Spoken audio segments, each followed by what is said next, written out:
just to talk a bit about the back, because I have noticed something interesting which I haven't seen in other cars. That is a big statement right there.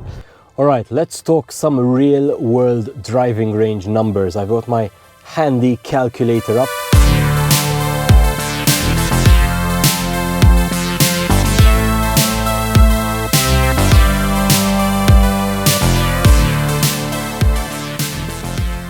Welcome to my second video featuring this Skoda Enyaq Coupe. First video, of course, talked about all the tech, that MEB platform, the battery cells, battery cooling, electric motor. If you're interested to learn more about those details, which typical reviews don't usually get into, then you can check that review in the description below. However, today we're taking this car out for a drive and I'm going to calculate the real world efficiency here in Malta. I'm also going to tell you about the different driving modes, the interior and exterior design of the car, regen, and so much more. I'm Luke and welcome to another episode of The Future is Electric.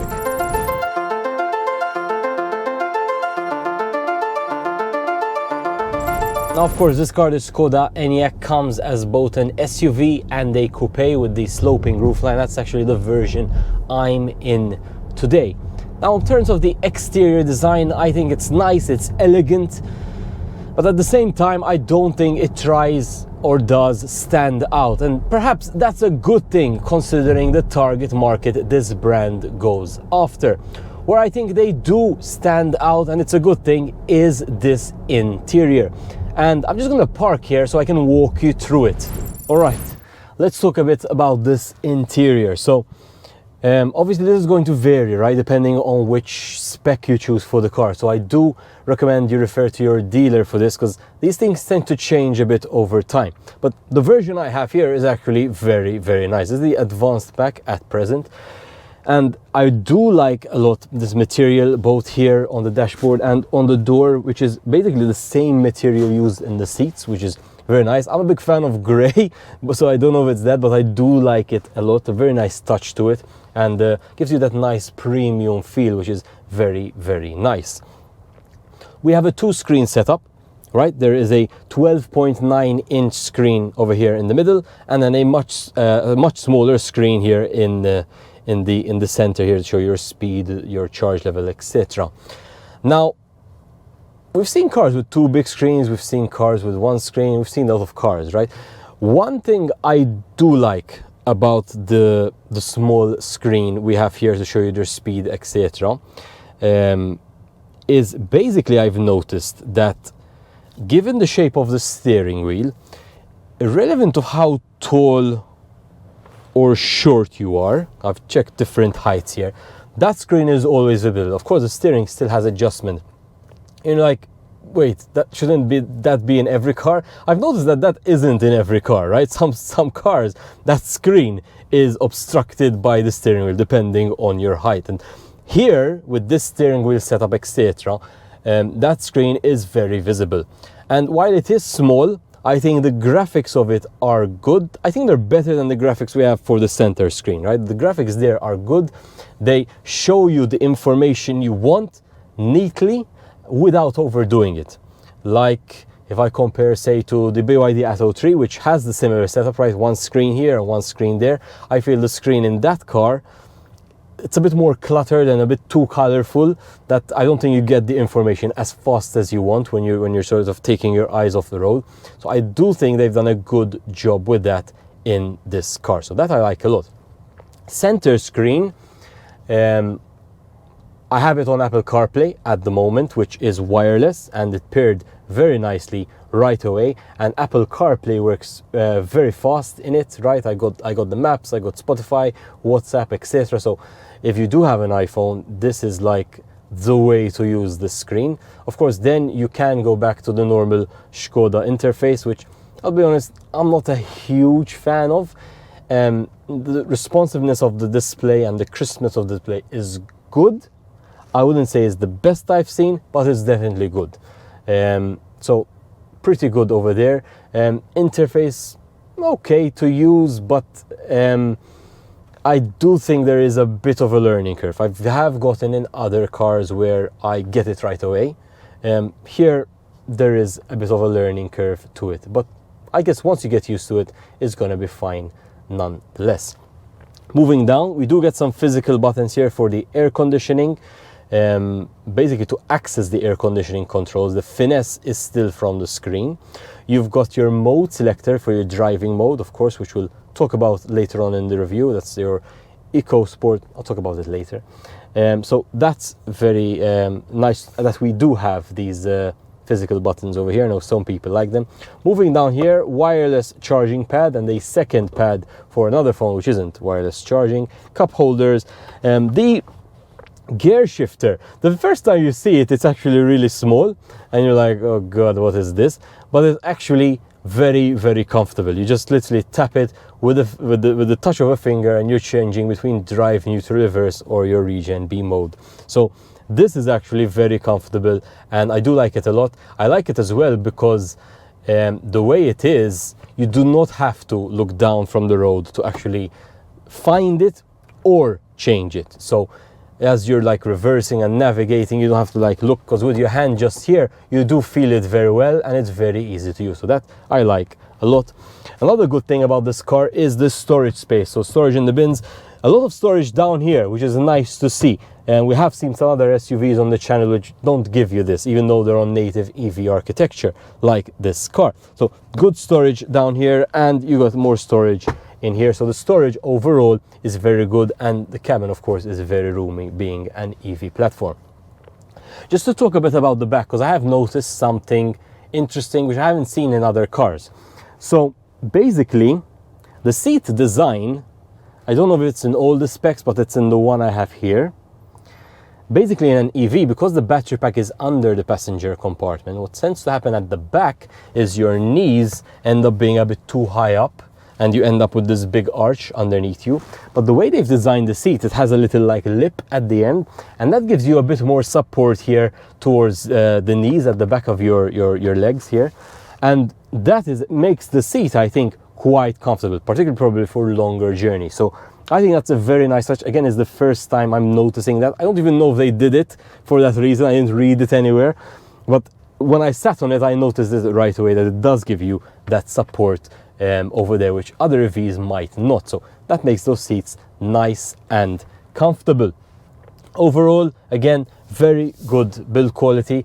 Another thing, of course, we have to talk about is the glass panoramic roof, which doesn't have a sunshade, so there's no way to actually close it. It's like massive, right? It's like a big screen TV up here. Beautiful, absolutely gorgeous. You cannot close it, so that leaves a bit of question marks when you're using this car on a hot day, right?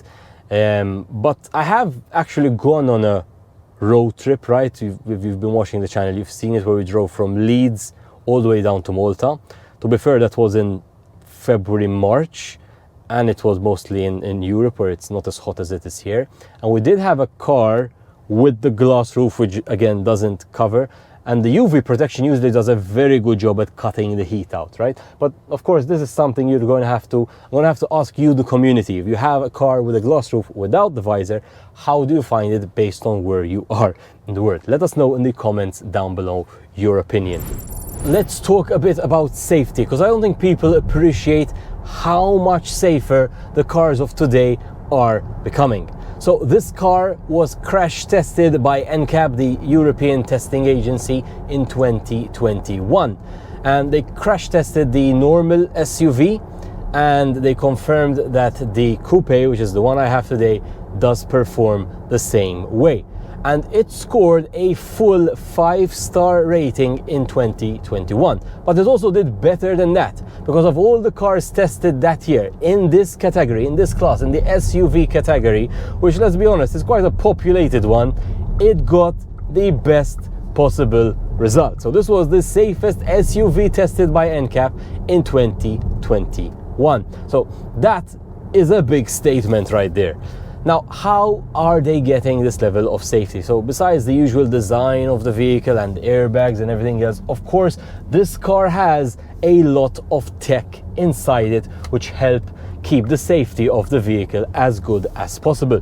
So for example, there is a front-facing radar and a camera in the windshield over here, and those are being used together for that automatic emergency braking feature, which basically can detect cars in front of you which are slowing down or crossing your path. It can detect pedestrians, it can detect cyclists, and you can see them testing these features on the Enyaq YouTube channel, right? And it's amazing to see how well they work, and I do believe these kind of features are avoiding so many accidents. So this is great to see in this vehicle. Another thing I really liked in the Skoda Enyaq is the blind spot detector. So basically that's a sensor on the side of the vehicle which is looking out for your blind spot essentially, and the second the car feels something to the side of you here, and it feels that you're especially about to make a turn to that side, basically there's a light which turns on in the mirror to show you that there's something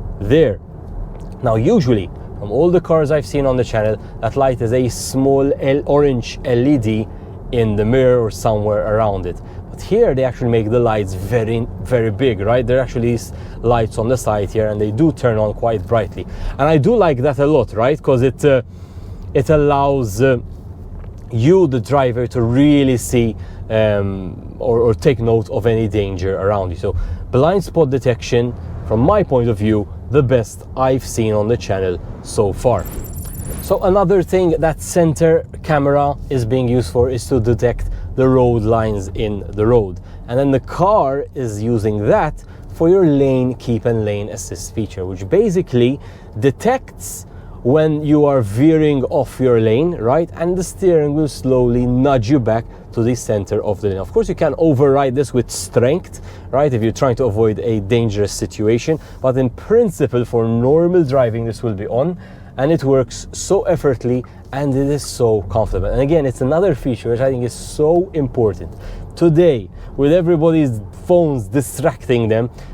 Features like these are making cars safer, and I think are a very good improvement in for the automobile in general. So auto lane assist working very nicely here in the Skoda Enyaq. So just another thing I am noticing now, and it's first time I'm seeing it, at least I don't know if any other car does this. Basically this car has a heads-up display where you've got your speed, etc., and I do have my lane keep assist turned on.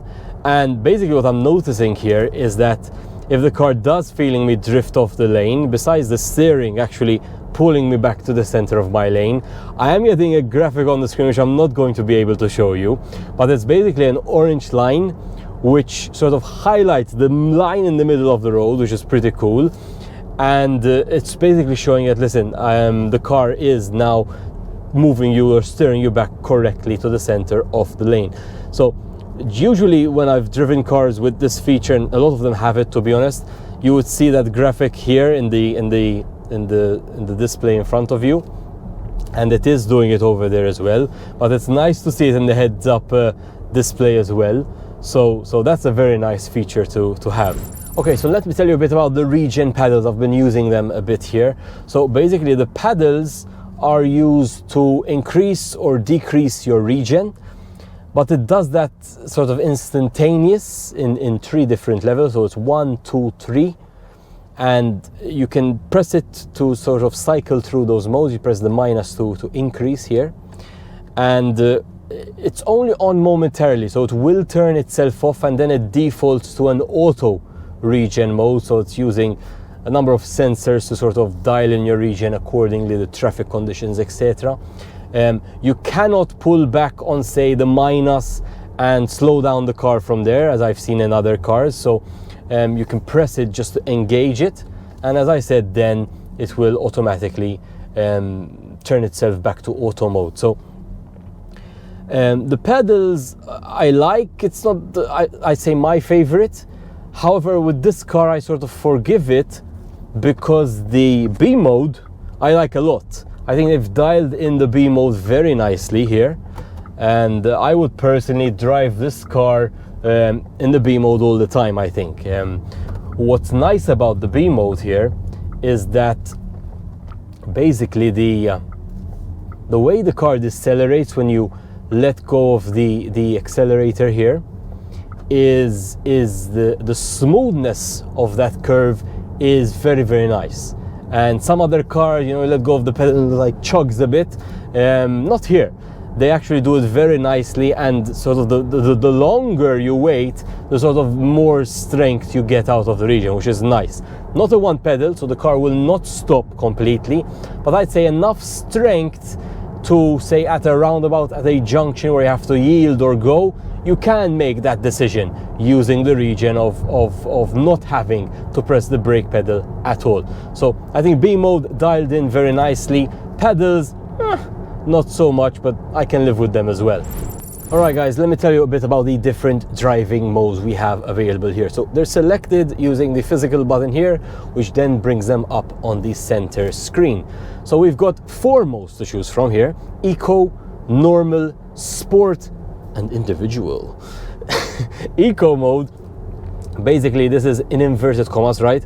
The weakest. So it's going to essentially reduce the power you're getting from the car and the thermal features to essentially give you the most amount of range, right? So that's Eco. Normal is what the car defaults to, and for the most part this is what you're going to be using. This is a nice balance.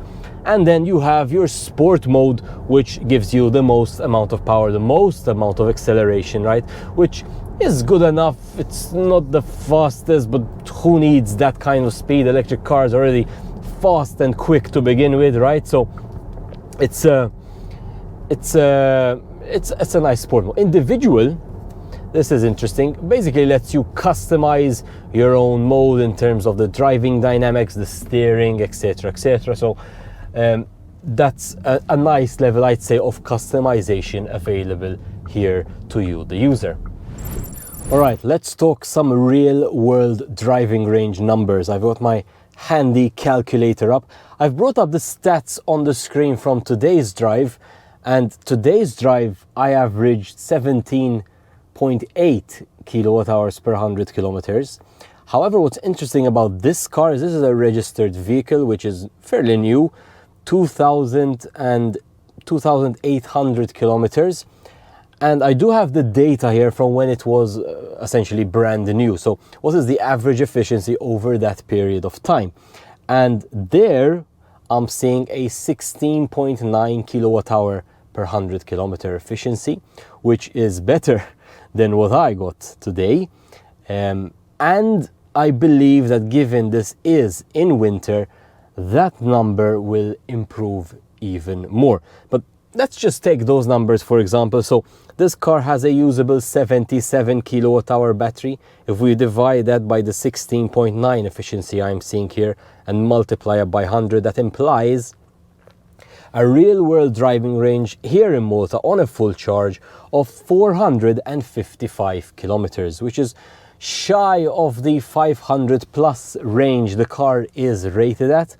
Although I have seen other cars here in Malta on the MEB platform, so I have no doubt that the car can bring down the efficiency to around 15 kilowatt hours, because I have seen that here in Malta, which again for a car this size is impressive nonetheless. I've seen smaller cars do worse than this figure. My car, which is small, much smaller than this, averages an efficiency of over 17 kilowatt hours. So this is definitely a plus in terms of the efficiency, although we're not seeing, to be fair, WLTP range achieved based on these numbers, but not bad nonetheless. Definitely better than our friends in the northern countries are going to get in terms of real world driving range. Guys, so that brings to an end another review video on the road with the Skoda Enyaq Coupe. If you enjoyed the video today, make sure you hit that like button, subscribe, and you can also join as a YouTube member. I'd like to thank Continental Cars and Skoda Malta for their support with today's review. But if you want to help spread the message about the future is electric, then you can purchase the official merch to help spread the word that the future is electric.